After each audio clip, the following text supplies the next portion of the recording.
All in union, all in union, all in union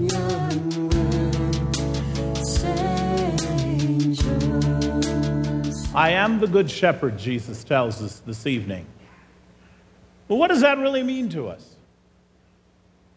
I mean, a lot of folks have never even seen a sheep, much less a shepherd. When I was stationed up in Northern California, I got the sheep out of the big nativity set and set it out in front of the altar to say, okay, let's begin at the beginning. That there be a sheep critter, okay? And sheep critters is dumb critters. And if they don't have someone to take care of them, they don't survive. Now, if you've had experience with sheep, chances are you've had the experience of a sheep herder, but not a real shepherd.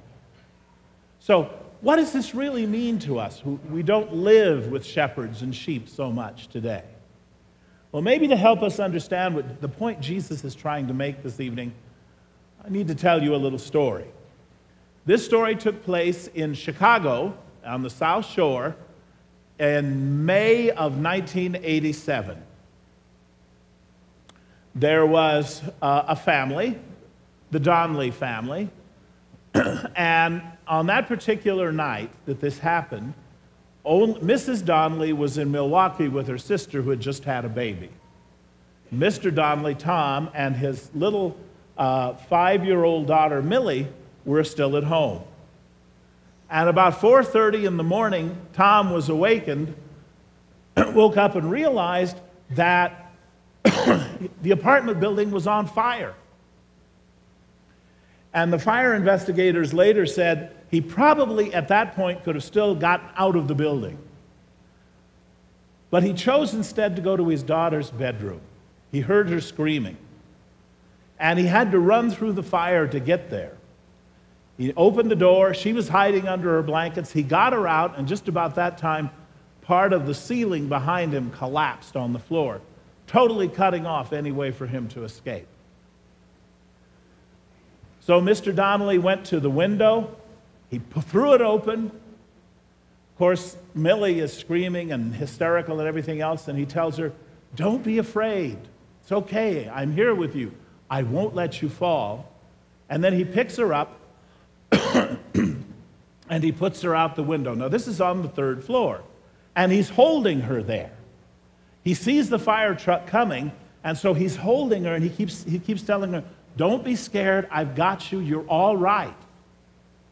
And as he's saying this, the fire is beginning to burn up the back of his legs. But he continues to hold her in spite of the agony he must have been going through until the firemen get the safety net underneath her. And then he tells her, "You're going to be okay," and he lets her go. And she falls into the net and is safe. And he collapses on the floor and dies. Tom Donnelly's love for his daughter was not only greater than his love for his own life, his love for her was so great that he was willing to endure unendurable pain to keep her safe.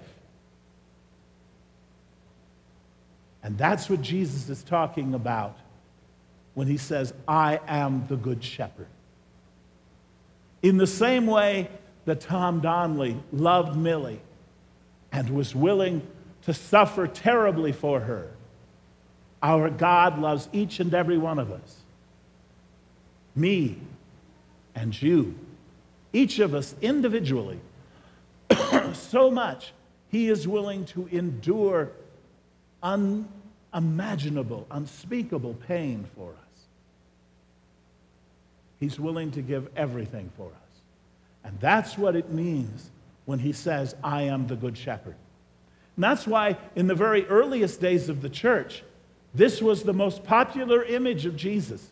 This was a time when being a Christian was very dangerous, when people could die or be submitted again to unspeakable tortures simply for acknowledging the faith.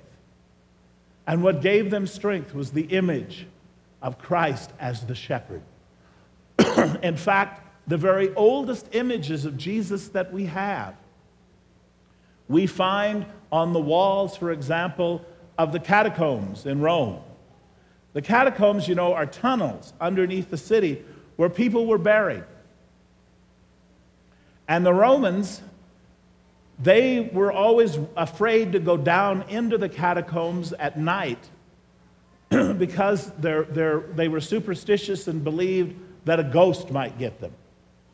And so this was the only place where the early Christians could go to do exactly what you and I are doing now. That is to celebrate Eucharist. But imagine yourself. Here you are underground, surrounded by the dead. The air with that smell of death in it everywhere. And knowing there are Roman soldiers moving around up above, and if you happen to pick the wrong way out and they catch you, you could die in a horrible way.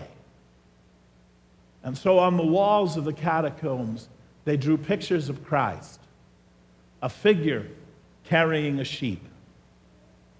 And even on the walls of the Mamertine prison, where the Christians were held before they were sent to the arena for their torture and death for the entertainment of the crowds, there's a drawing of a figure carrying a shepherd, because it gave them strength, courage, and comfort to know that their God was willing to suffer for them, that their God loved them, each one of them individually.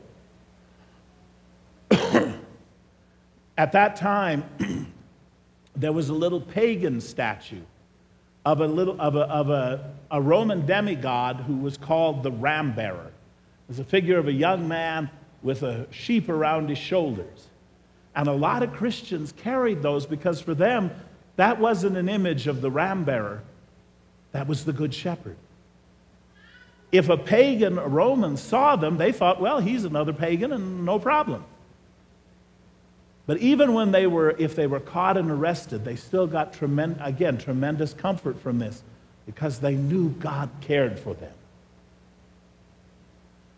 Now, World Day today is also World Day of Prayer for Vocations, because the way that the Good Shepherd today reaches out and touches people is through his church, through his people, through his body here on earth, through priests, through deacons, through religious brothers and sisters, and through all of us. You know, here in our parish, we have a lot of folks here in Prescott who are hurting. We have people that don't have what they need. Maybe they need medicine, or they need food, or they need shelter. And we have folks through whom the Good Shepherd is able to reach out and touch them. In the St. Vincent de Paul and in the Catholic Charities. We have people that are lonely, that are old and sick. They can't come to Mass. And so Jesus is carried to them by our Eucharistic ministers, by our Legion of St. Mary. In each way, we continue to touch and reach others. You know, when I shared with you before, when I was in Texas, Sister Adelina, who taught our second grade religious education class, she would be preparing the children about Mass because in the third grade they were going to receive their first communion. And she brought them over to the church, and she was showing them, telling them about the 4 stations, the 4 parts of the Mass. You know, you have the chair, which represents Christ's presence in the community. The ambo, which is Christ's presence in his word. The altar, where he becomes present in his body and blood. And then she talked about the doors. And when she finished, she asked the class, now what's the most important part of Mass? And this little girl, about 7 years old, her hand shot up and she said, the rite of dismissal. And Sister was looking at her like a hawk about ready to swoop down on a mouse, when the little girl spoke volumes of wisdom when she said, because that's when we take Jesus to the world. The Good Shepherd doesn't want to stay in this building. He wants to go out. And that's why we need vocations, priests, brothers, sisters, deacons, and all of our different lay ministers to carry him out of here to the people who are hurting, the people that are in need, the people the shepherd wants to touch. You know, a couple of years, well, it's been that now, it's been about 12 years ago, I guess. One of our neighbors there in Texas was Father Tony Garcia.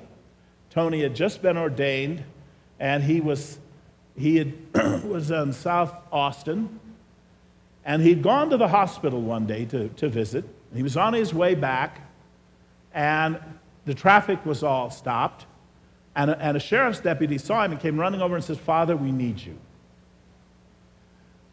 They'd been working on a sewer line that had broken. There was a man down in the trench, and a piece of equipment, heavy equipment, had gotten too close to the edge of the trench, and the trench had collapsed, and this big machine had fallen on top of him. And he was pinned and crushed underneath this machine down in the ditch. And he was dying. And so, fortunately, because Tony had been to the hospital, he had his oil, the oil of the sick. So he ran up and he went down into the ditch. And they told him, "We can't be sure if the sides of this will hold much longer because they were so damaged when this thing fell into it." But he said, "You know, I'll stay." He went down and he anointed the man on his forehead, and only one of his hands, his other hand, was crushed under the dirt. He anointed him on that hand, and the man said, "Please don't leave me." And Tony said, "I'm not going anywhere." And he took his hand and he said, "I'll stay with you." And he stayed with the man until he died. Because of that, because he had accepted the invitation to become a priest, because his grandmother prayed every day for vocations, Tony was there. And because he was there, the Good Shepherd was there. And that man did not have to die alone. So on this Good Shepherd Sunday, let us remember to keep praying for vocations. You know, we have the prayers that we've been praying over in the chapel for vocations.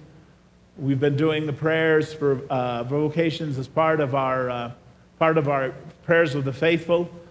And now, here in a few days, when we change missalettes, we'll be going back to that. Now that we've gotten through the Easter part itself, and it's working. I want you to know that. The Diocese of Phoenix now has more seminarians than it's had in over 30 years. And our Claretian formation program, I just talked to Father Jose, our formation director here, actually on Friday, and he has a problem. We have more seminarians now than we have room for them. And that's the first time that's happened, and anybody can remember. This past year, we ordained 7 men, the most since 1948. So prayers work. So keep praying. Pray for an increase in vocations to the priesthood, to religious life, that is, to the sisters and brothers. Pray for increased vocations to the permanent diaconate, especially pray for Mike Johnson, our deacon candidate who's going to be ordained in this fall. Right? And pray for our lay ministers. And pray also for the most important vocation in the church, the vocation of the church, the vocation of marriage.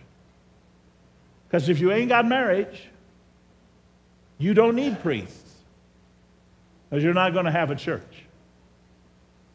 So pray for all of these vocations so that the Good Shepherd can keep reaching out to those who are in need. And so that when any of us face a situation, hopefully never have to face a situation like that man in that ditch in Austin.